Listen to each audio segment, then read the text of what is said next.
Hello everybody, welcome back to the channel. If you're new here, hi, my name is Bash Harry. This is the Harry Knit.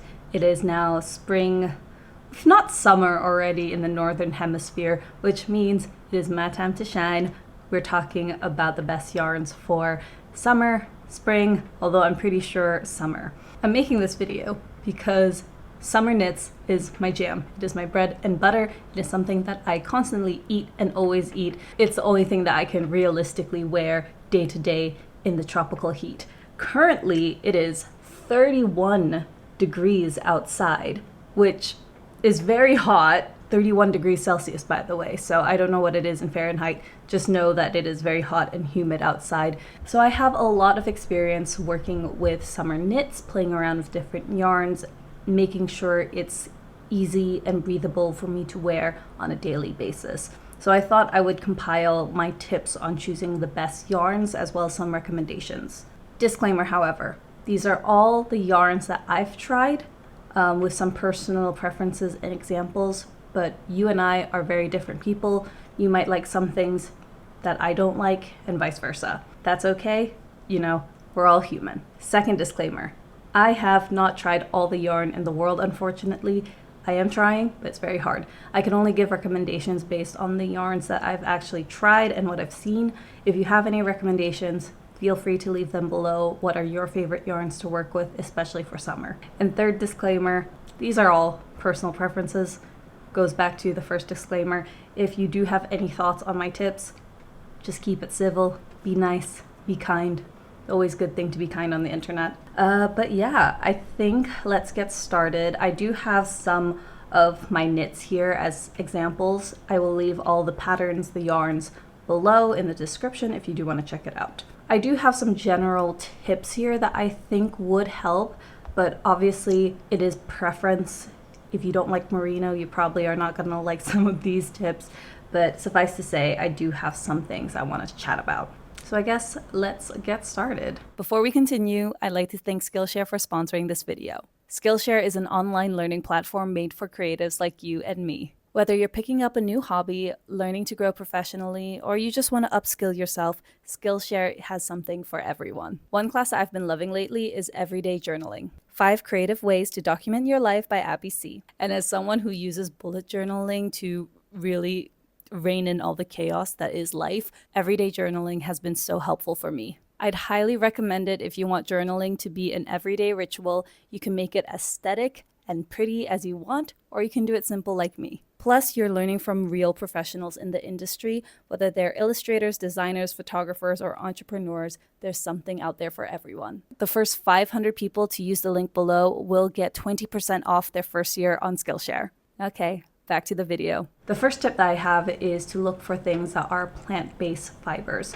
So specifically, maybe look into cotton, linen, bamboo, or their blends. They're very breathable and they're very lightweight, so they don't trap heat. I have worked with cotton before, although I will say it's not my favorite to reach out specifically for summer knits.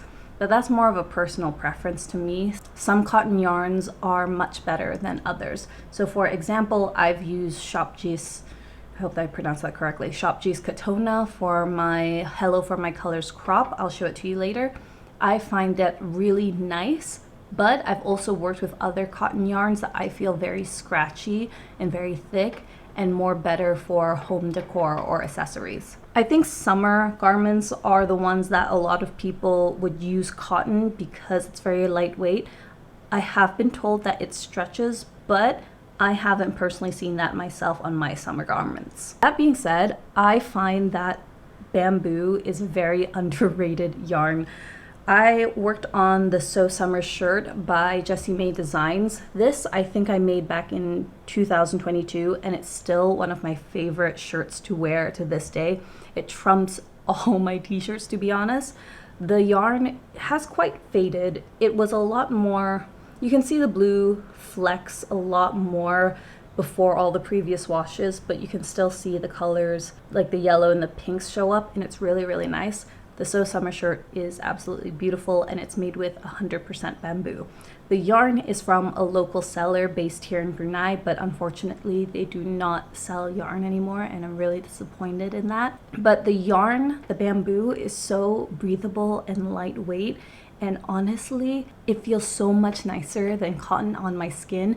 Like, you can barely tell you're wearing it on your skin, to be honest. So I personally really like working with bamboo. I do have some more bamboo yarn, but I have not used it yet. Fingers crossed that I will very soon. Another blend that you can think of if you don't really want to work with 100% bamboo or 100% cotton is looking at yarn with blends. So for example, I'm wearing the ranunculus right now.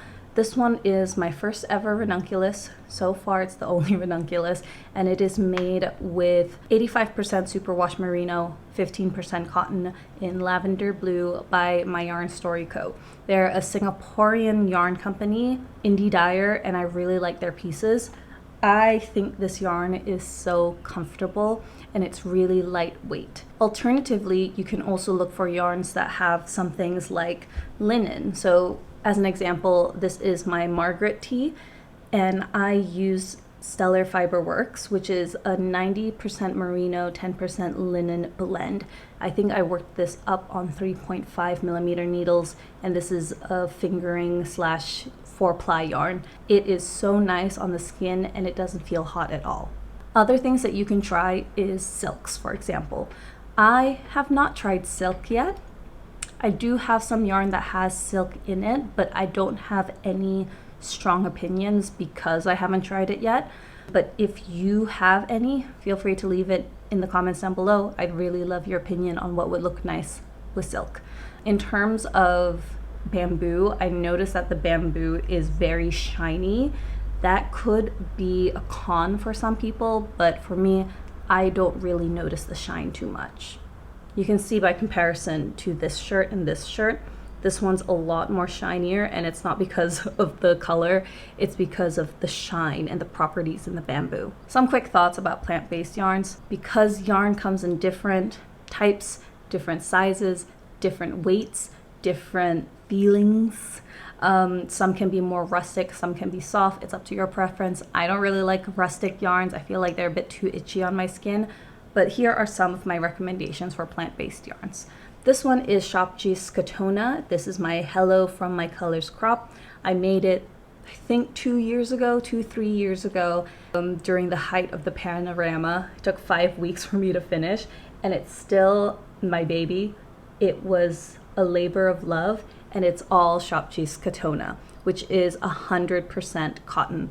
And the thing about this specifically is because it was used Shopgee's Katona, it has this sheen. It's mercerized cotton, so it's a lot more shinier. And I like the sheen a lot. However, I've used other cottons where I finished it and I did not like the feeling on my skin, so I frogged the project. It's up to your preference what you like, but it's very easy to find and very affordable. Cotton, I think, is the most accessible to most people. Another thing that I want to talk about is linen. It feels a lot more rustic and it holds shape a bit better. However, I'm not really a huge fan of 100% linen or things with too much linen in them. So the Margaret tee I really liked because the linen quantity is only 10% and you can barely feel it on your skin. I mostly feel the merino wool, and it still feels really nice to wear in summertime. So something like the Drops Belle, for example, I don't really like. It is 53% cotton, 33% manufactured fibers, rayon/viscose, 14% linen flaxed. I used it for my bandanas. So this is the Cahaya Bandana. I think this is the Cuti Bandana. And I like it as accessories. Like, they feel really nice and cooling on the skin. But I have made a shirt with it. This is the Riff Tee by Jack Sislak. And I made it back in 2023, I believe. And I didn't like the feeling on my skin. I'll be honest, I felt like it was a bit too rustic, it was itchy, and I just didn't wear it, and I didn't like it. Hence why I rarely ever wear this tee, because didn't like the look of it and I didn't like the feeling. I much prefer my So Summer shirt by Jessie May Designs. No hate to the designer or the pattern. I think the yarn choice was the issue here. So with the Drops Bell, I do recommend it for accessories like bandanas, just not on shirts like this. Also, I feel like with the color, it pulls a lot more cool toned blue white instead of like a warm white, which I prefer. So that's why I rarely ever wear this shirt anyway. Another yarn that I don't recommend, but this is more, as I said, personal preference, I don't like Drops Bommel Lin. I found it very splitty for me. It was really hard to get a good gauge or like a nice swatch. It was just not good for me and I didn't like it. I still have it. I might make a bag out of it, but something like accessories is fine. But for clothing, it's not up to me. I like something a lot softer. Now, in terms of bamboo, I do have the So Summer shirt as an example, but because they do not sell in Brunei anymore, and I worry it might be difficult for you to get it wherever you are in the world, just in general, Brunei, it's very hard to ship things anyway. I have some recommendations for blends. I recently got the Elliot and May bamboo linen when I was at Loop London, and that felt very, very nice. It's a lot more breathable and feels a lot lighter. You can check out Wool Warehouse. If I have any recommendations, I will leave it probably below. My next tip is yarn weights. And I have two differing opinions when it comes to this. As someone who likes working with DK and fingering, but also I like working with bulky yarns, and that's okay. I think, yes, in general, common sense, if you want to wear something for lighter, hotter weather, you should go for lighter weight yarns like DK or fingering weight. I use a lot of sock yarn when it comes to working with spring, summer shirts. This top, which is the Luna Tee, is 80% merino, 20% nylon, I believe. It's a sock yarn. I think it's really nice. It's called the Foreshore by Circus Tonic, I believe. And as I said earlier, this ranunculus is made by My Yarn Story Co. And it has 15% cotton. It's also sock weight yarn. I think in general, doing something like a fingering weight yarn is nice. That being said, I do think you can use Aran weight yarn. I've seen some, but I have no recommendations when it comes to yarns that are good for summer garments that are cotton and Aran to worsted weight yarn. If you have any recommendations, let me know. I've tried it using the, I believe, Abbey Road that I got when I was at Spotlight. I made a tank top out of it. It was fine, but I don't think it was something that I was comfortable to wear because the stitches were so thick by comparison to the cotton, so you could really see it. There's probably other people who has better ideas when it comes to Aran weight yarn. Just let me know. I will say though, you can work on projects that require Aran weight yarn and then finesse it yourself to do a project that's more suitable for your weather. I'll give an example. So this is my tried and true Lana vest by Irene Lin.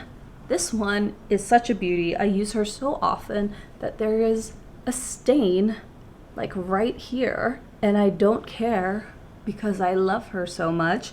And initially, the yarn that's required is Aran weight to worsted weight yarn. And a lot of the examples that she has and in the project notes on Ravelry uses Aran weight yarn to create this really cushy, squishy, thick sweater vest. I decided to go for sport weight yarn, and I still use the same needles. I think I use 5.5 to 6 millimeter needles. I can't remember right now. This one, sport weight, big needles, still came out looking so beautiful. And the thing is, I'm pretty sure this is a cotton acrylic blend. In theory, acrylic isn't that great to, because it traps heat, is not the best for summer garments. However, because this is so oversized and I use large needles and thin yarn, it actually created a piece that was a lot more comfortable than if I just decided to use something like a sweater vest, for example. So because it's so oversized and kind of open, to be honest. A little sheer, like 85% transparency. It is still a nice garment for me to wear. The third tip that I have is, of course, you want to swatch and you want to block. You always want to knit a swatch and block it. That's a general thing that you gotta do. But one thing that I've realized when it comes to the many years I have done swatching and blocking is that it also helps you think about how the project will feel like on your skin, kind of like a mini sample. And it helps a lot. It makes you think about whether that yarn would be good in theory. As I said earlier on, there's different types of cotton, and different type of cotton feels differently to a lot of people. Some cotton still becomes stiff and they still feel heavy on the skin after blocking, but others feel a lot lighter and it changes the shape and the fabric type. How does it feel on your neck or your wrist? Is it feeling breezy? Is it feeling easy? I don't know, you have to block your swatch to find out. And the thing is, it changes, and it really does. So for example, if you do block a swatch, you can also see how much you can stretch and shape the garment. I'll give an example with the sweater that I'm currently knitting right now. I know, sweater, right? This is the rib lace raglan by James and Watts, sorry. It's by James and Watts. It is a sweater, yes. And in theory, you shouldn't be knitting a sweater for this type of weather. But because this is an open knit texture, there's like this rib lace raglan as in the name, I get to play around, and I swatched I didn't make a swatch for this, but I do know that working with merino linen with an open rib lace like this, from experience, I can wash this, I can block it, and I can stretch it as much as I can to make sure that the sweater is oversized. And because of the rib and the open holes of the lace, it's able to feel a lot more breathable on the skin. I'll keep you updated in the next podcast when I finish this sweater, because it's almost done. I just have to do the cast off for this sleeve, and then I have to do the other sleeve soon, which based on experience tends to go very slow, but I am willing to take that risk because I really, really want this sweater to be done. So always swatch and block if you can. It's a risk if you don't, but in general, I do recommend doing that method just to see if the yarn is going to work well. Another tip that I have is, and this might be controversial to some people, I think it's okay to use wool for the weather. Oh, yes, I think it's okay, but based on the project. So you have to keep in mind, if you're using wool for one project, you have to think about what the accommodations are and why. Why are they recommending this yarn? I'll give some examples with some patterns that I've made. So my first example that I have that it's okay to use wool is my Awan Vest. It is using Hobby Diablo Multi, so it's like a mohair. It's very, very chunky. That being said, I feel like it's so comfortable for me to wear out and as a layering piece because it's using 10mm needles and it's so chunky, and I wanted it to be very fluffy and light, and it still feels very light even after 3 years of wear. I wear this pretty regularly in terms of when I'm going out and having meetings for this or my work. I will wear this just for a fun pop of color, and I don't get hot easily. Well, I do get hot, but it's not because I'm wearing this sweater vest, it's because Brunei tends to be hot in general. So this is one example of when wearing wool is okay. It's because it's a vest. You can probably wear this out on its own, but I know some people don't really like mohair touching their skin, so just keep that in mind. For something like this, in terms of any and all of my sweater vests, I will always wear a t-shirt underneath. T-shirt, long sleeve, that's just my personal preference, but you can definitely go out in something like this and it should be fine. If you're looking for something that is 100% mohair, I do have my Rehat Sweater here.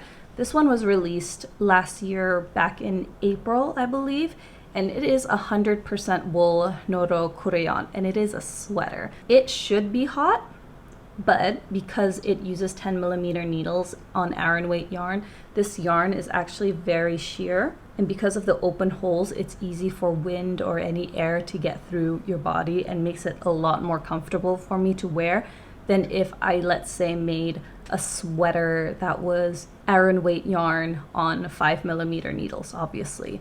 Because of this, it's just a lot easier for me to wear out on a more daily basis.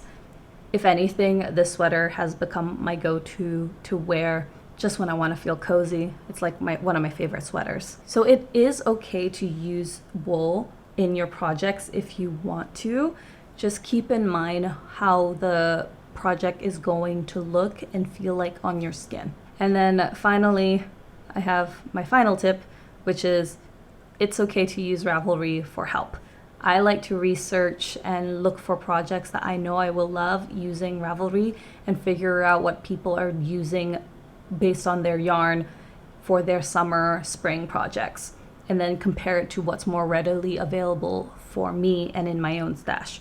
I wear a lot of t-shirts, but I also love wearing sweaters. Unfortunately, as I said, sometimes sweaters are not the best mode of wear when it comes to weather like this, but that doesn't mean you can't try.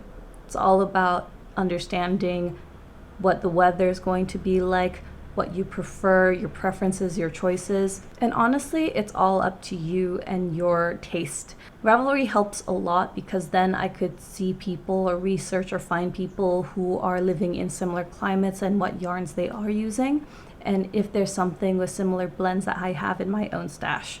Research is also very important, so you can just go to your local yarn store and literally just touch it and feel it and see how it feels on your skin or how it feels like on your fingers if you do what I do and just like stick your finger in it and be like, ooh, this is nice. I don't do that. I just like squish it really hard. But anyway, I think that is all the tips from me. If you have any tips yourself on how to find the perfect yarn for summer, feel free to leave it down below. I'm sorry if this video is super jumbled up, but nevertheless, I did hope you enjoyed the video and the examples that I gave. If you do like this video, please do like, comment, and subscribe. My name is Bash Harry. This is the Harry Knit, and I'll see you next week, hopefully. Okay, bye!